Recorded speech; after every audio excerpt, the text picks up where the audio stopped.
আসসালামু আলাইকুম। শিমুল math magic থেকে আবারও চলে আসছি এবং শিমুল ম্যাথ ম্যাজিক থেকে আপনাদের স্বাগত জানাচ্ছি।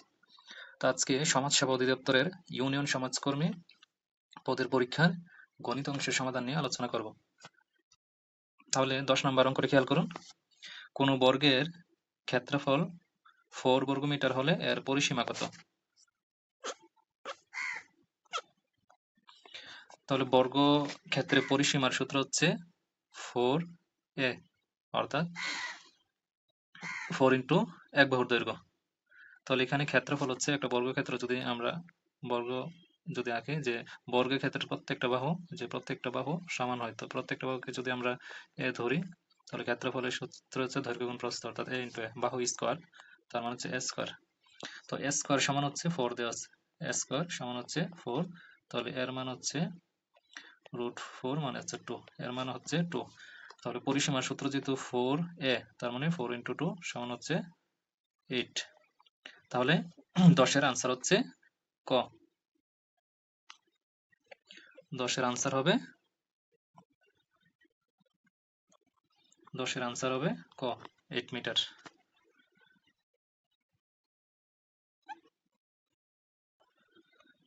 11 নম্বর অঙ্কটি খেয়াল করুন। x = 2 এবং y = 4 হলে 7x - 3y এর মান কত?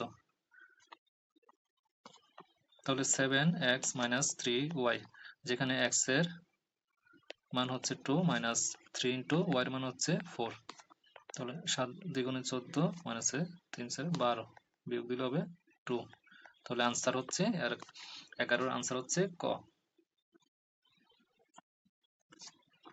12 নম্বর অঙ্কটি খেয়াল করুন। কোনো আসল সরল সুদে 5 বছরে দ্বিগুণ হলে বার্ষিক সুদের হার কত? কোনো আসল এখানে দেওয়া নাই, সরল সুদে 5 বছরে দ্বিগুণ হলে বার্ষিক সুদের হার কত?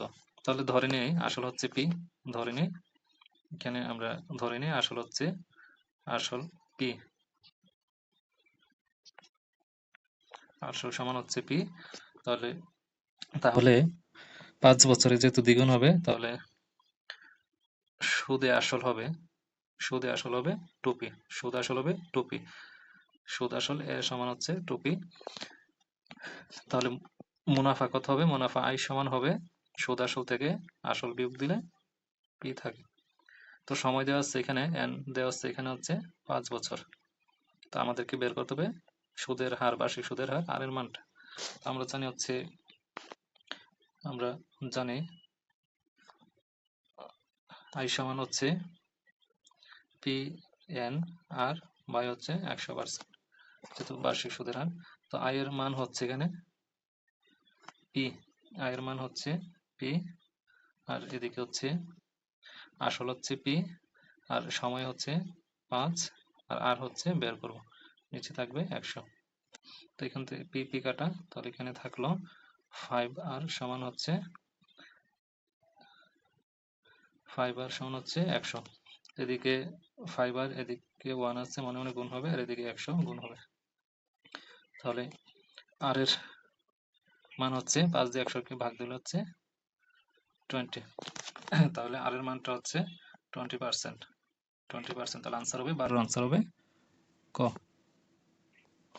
13 নম্বর অঙ্কটি খেয়াল করুন। কোন ত্রিভুজের একটি কোণ অপর দুইটি কোণের সমষ্টির সমান হলে এটি কোন ধরনের ত্রিভুজ হবে? তাহলে একটি ত্রিভুজ আমরা অঙ্কন করি।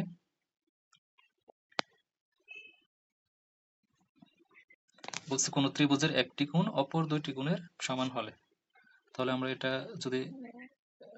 এটা একটা সমকোণী ত্রিভুজ 90 ডিগ্রি, আর এখান থেকে এইটুকুর দূরত্ব যতটুকু এবং এখান থেকে এটুকুর দূরত্ব ঠিক ততটুকুই হইলে একটা ত্রিভুজ দুইটা কোণের সমষ্টি অপর একটি কোণের সমষ্টির সমান হয়। তাহলে এটা হবে 45 ডিগ্রি, এটা হবে 45 ডিগ্রি। তাহলে আনসার দেখাচ্ছে এটা হচ্ছে একটা সমকোণী ত্রিভুজ। আনসার হচ্ছে 13-র গ। 14 নম্বর অঙ্কটা দেখুন। সমবাহু ত্রিভুজের প্রতিটি কোণের পরিমাণ কত? এখানে সমবাহু ত্রিভুজ বলছে, অর্থাৎ বাহুগুলো একটা ত্রিভুজের প্রত্যেকটা বাহু সমান হবে। তাহলে আমরা একটা সমবাহু ত্রিভুজ যদি অঙ্কন করি যে এভাবে, তারপর এখানে এখানে। তাহলে এখানে খেয়াল করুন যে এই ত্রিভুজের হচ্ছে প্রত্যেকটা বাহু সমান। যদি ত্রিভুজের প্রত্যেকটা বাহু সমান হয় তাহলে তার অন্তস্থ কোণ তিনটা 60 ডিগ্রি করে হবে। যে এটা 60 ডিগ্রি, এটা 60 ডিগ্রি, এটা 60 ডিগ্রি। তো আমরা জানি হচ্ছে ত্রিভুজের তিন কোণের সমষ্টি 180 ডিগ্রি। তাহলে 60 ডিগ্রি, এখানে 60 ডিগ্রি, এখানে 60 ডিগ্রি, এখানে 60 ডিগ্রি, এই তিনটা কোণ যোগ দিলে 180 ডিগ্রি হবে। যেহেতু সমবাহু ত্রিভুজ বলছে, এখানে এই বাহুটা, এই বাহুটা, এই বাহুটা, তিনটা বাহু সমান হবে। আর তিনটা বাহু সমান হলে প্রত্যেকটা কোণ 60 ডিগ্রি করে হয়। তাহলে আনসার হচ্ছে 14 ক।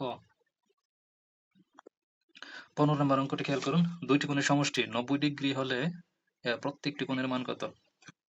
দুইটি কোণের সমষ্টি যদি একটি কোণ এ প্লাস অপর কোণ বি সমান 90 ডিগ্রি হয়, তাহলে প্রত্যেকটা কোণের মান প্রত্যেকটি কোণের নাম কি হবে?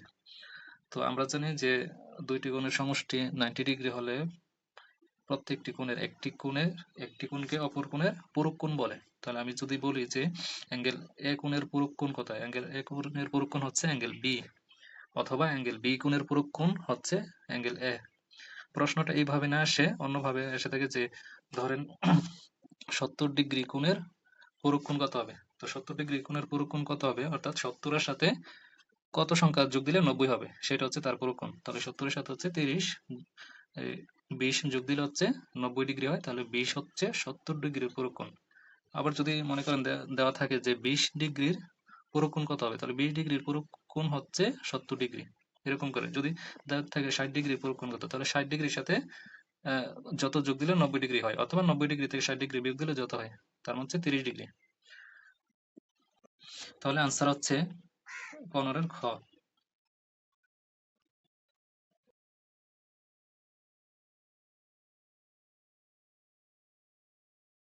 তাহলে আনসার হবে 15 এর খ। এই অঙ্কটি এছাড়া অন্যভাবে আসতে পারে, যেমন দুইটি কোণের সমষ্টি 90 ডিগ্রি না থেকে থাকবে 180 ডিগ্রি। তখন যদি বলে যে দুইটি কোণের সমষ্টি 180 ডিগ্রি হলে এর প্রত্যেকটি কোণের মান কি হবে, তখন প্রত্যেকটি কোণের মান হয় সম্পূরক কোণ। সম্পূরক কোণ সেম ভাবে যেটা করছি, যে অ্যাঙ্গেল এ সমান অ্যাঙ্গেল বি হচ্ছে 180 ডিগ্রি। তাহলে এ কোণের সম্পূরক কোণ হচ্ছে অ্যাঙ্গেল বি, অথবা অ্যাঙ্গেল বি কোণের সম্পূরক হচ্ছে অ্যাঙ্গেল এ। যদি বলে দেওয়া থাকে যে 120 ডিগ্রির সম্পূরক কোণ কত হবে, তাহলে 120 ডিগ্রির সম্পূরক কোণ হচ্ছে 180 থেকে 120 বিয়োগ দিতে হবে, অথবা 120 এর সাথে কত সংখ্যা যোগ দিলে 180 হবে, তাহলে 60। তাহলে 120 ডিগ্রির সম্পূরক কোণ হচ্ছে 60 ডিগ্রি, অথবা 60 ডিগ্রি কোণের সম্পূরক কোণ কত বললে 120 ডিগ্রি।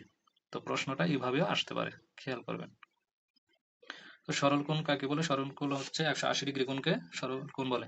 স্থূল কোণ কাকে বলে? স্থূল কোণ হচ্ছে 90 ডিগ্রির চেয়ে বড় কোণকে স্থূল কোণ বলে। 90 ডিগ্রির চেয়ে বড়, 180 ডিগ্রির চেয়ে ছোট। তাহলে আজকে এই পর্যন্তই। সবাই ভালো থাকবেন, আর শিমুল ম্যাথ ম্যাজিকের সাথেই থাকবেন। বাকি ম্যাথগুলো আগের পর্বে আলোচনা করা হয়েছে, বাকি ম্যাথগুলো হচ্ছে আপনারা আগের 2 পর্বে দেখে নেবেন। তো এইভাবে সহজে, শর্টকাটে এবং বিস্তারিত যদি ম্যাথের সমাধান পেতে চান, তাহলে শিমুল ম্যাথ ম্যাজিকের সাথেই থাকবেন। সবাই ভালো থাকবেন। আসসালামু আলাইকুম।